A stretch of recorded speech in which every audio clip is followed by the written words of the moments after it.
Hi there Libra, thank you for joining me for your monthly forecast for September. Mercury, the planet of communication, is going to be working its way through your zodiac sign all month. This can give you a lot of clarity, particularly in the first 2 weeks of the month, when it comes to the detail of situations. But then she does go into a retrograde, which of course will affect us all.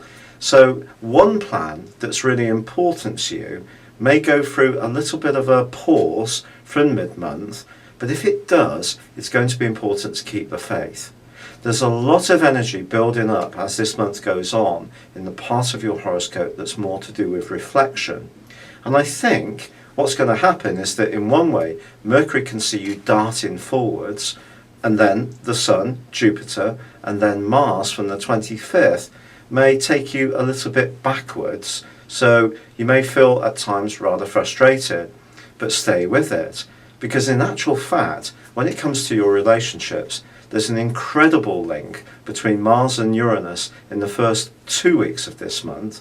And also Venus, your ruler, starts to go forwards from the 6th in the most sociable part of your scope. So it's not the case that there can't be successes or sociable interactions, or even a rather thrilling romantic connection, but it's more, it may to some degree suit you better if some of this goes on out of sight from other people, and the more confidential and private side of your nature is definitely going to be aroused. Also, once Mercury goes retrograde, Saturn moves back out of Scorpio, where it's been since mid-June, and reminding you to be careful around your financial resources once more, and back into your sector of everyday communications. For the next 2 years, it's possible that you may learn something new when it comes to your skill set. It could be that you'll get yourself a new mode of transport, learn to drive if you've yet to do that yet, or decide that you need to get much more physically active, although there may be times when you try anything like this, it proves to be a frustrating journey. That's just the way Saturn works. It's always having an influence somewhere. We can never remove this from the equation. But what we can do is agree to comply to its energy. So that's all about rolling up our sleeves and really putting in the effort. And this could be a month when you find yourself thinking a lot about how you interact with other people. And in some situations, I think there could be a prizing apart between you and someone who in the past maybe you've been closer to. And I think it's all down to sincerity. Sincerity should be your guiding principle for this month.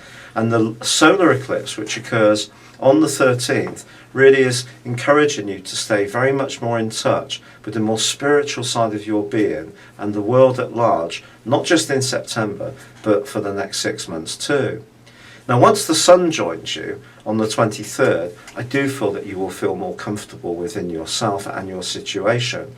And Venus, your ruler, and Mercury do forge an absolutely stunning alliance in the middle 2 weeks of this month, which suggests that there can be some surprise kind of invitation, which could see you face to face with someone who can make your pulse race.